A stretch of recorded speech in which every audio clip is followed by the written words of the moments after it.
So update tayo dito po sa Marikina water level. Ito no. So nakita po natin na good news at bad news. So ano ba unahin natin diyan? So bad news muna. Ang bad news po ay may dalawang LPA na malaki ang possible na maging bagyo po. At bukas pa po natin malalaman kung magiging bagyo po. And second po ay bumaba po yung water level po dito sa Marikina River no. Ayan po yung good news kasi nung nakaraan umaabot siya dito. Ayan yung mga bakas po ng mga nakaraan. So ngayon po ay bumaba po siya. So ano na nga ba ang water level po ngayon?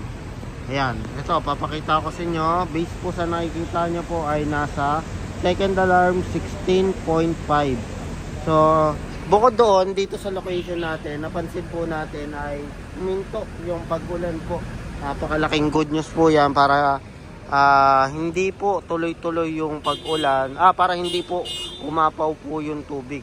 So ibig sabihin mami-maintain tong pagbaba kung sakali bumababa pa to no kapag hindi umulan. Pero kung titignan natin yung kaulapan ay possible pa rin na malaki ang tsansa na uulan-ulan pa rin dahil ang ulan daw ay aabot daw hanggang bukas pa po, sabi po ng Pag-asa. So ito po ay ano nga ba, may bagyo nga ba? Actually sa mga nagtatanong, dalawang LPA pa lang po yung inaano po natin. Hindi po bagyo, LPA po. Kundi ito po ay malalaman pa natin bukas kung magiging bagyo. At itong natatamasa natin na mga pag-ulan-ulan lang na walang tigil, pero ngayon tumigil na, ay ayan po ay hangin habagat lamang po. Ibig sabihin wala pong bagyo pero puro ulan lang po na yung dalawang LPA po at yung dating bagyong crisis ba yun ay nagsama-sama kaya ganun no. Ito yung epekto. So ngayon po ang nakikita nyo po sa likod ko ay ito po yung paglilinis po ng putik po nila kasi sobrang dulas po ng mga naiwan pong mga putik po dito sa Marikina River. Hopefully na magtuloy-tuloy na po to kasi ang sabi po ay ang pag-ulan daw hanggang bukas. So hindi pa natin malalaman kasi ito po ay nature, ito ay kalikasan no. So sila lang makakala kung ano, ina-update lang po natin yung mga kalagayan po, pero good news po kasi tumigil yung ulan. So lakad tayo ng onte para mapakita ko naman po yung other side po dito sa Marikina. So ayan, barangay Santo Niño. Yung iba dito malamang hindi na nakatulog kasi ngayon lang talaga humupa, ngayon lang talaga nawala yung pinakaulan no. So dito tayo, medyo madulas pa dito, may ABS-CBN.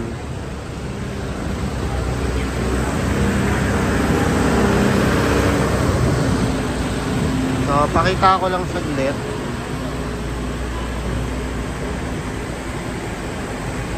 So ito yung sitwasyon po dito.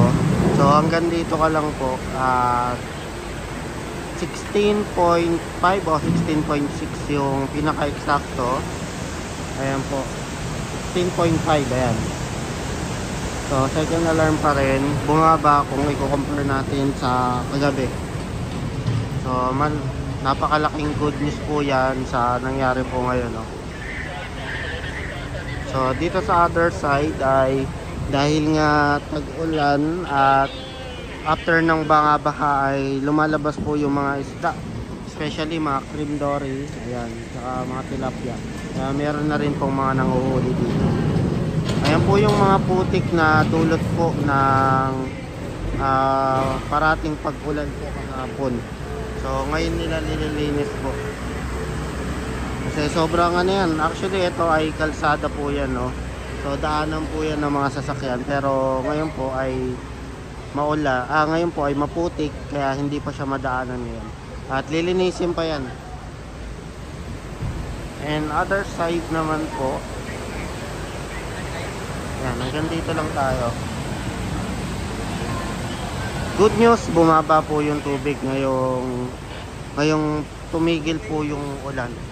So dito tayo kay Marikit naman sa other side po. So, ano na ba ang itsura dito? Base kay Marikit po, yun. Mga idol, ibig sabihin mga idol, lampas tulay na. 20 Ayan. mga idol ha.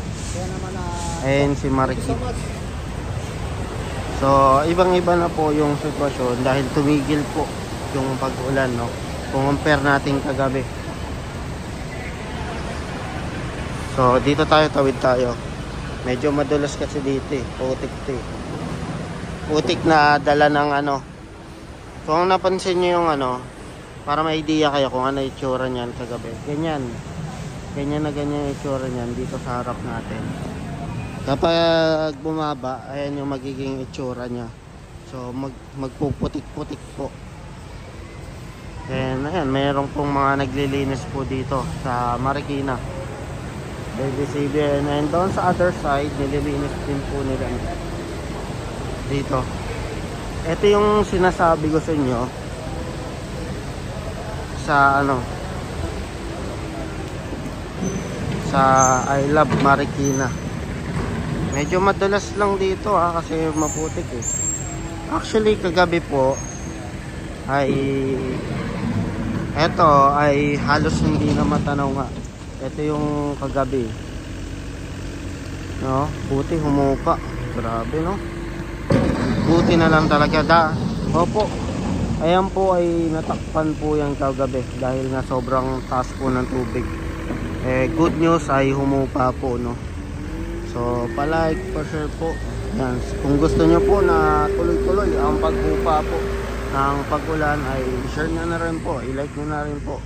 Then, pa-subscribe na rin po. Ito po yung update po ngayong 10 AM po ng umaga dito po sa Marikina. So, ayan o. Dito kasi ang basihan po ng mga ulan, tubig ng river dito po sa Marikina water level. At dito sa Metro Manila, ito yung basihan nila kasi meron ditong standard sila na meters kung gaano ka ano na, gaano kataas na po yung tubig po dito. Ayan, doon tayo sa autobots. Ayan o, sa naglilinis.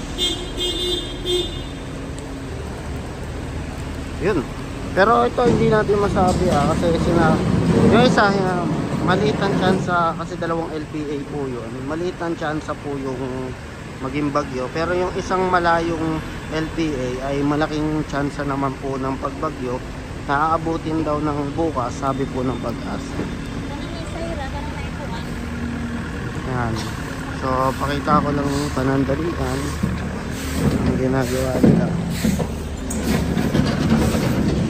So, para updated po kayo sa mga kaganapan po dito sa Marikina water level. So, pa-like, pa-share na rin po, then pa-subscribe na rin po sa ating channel.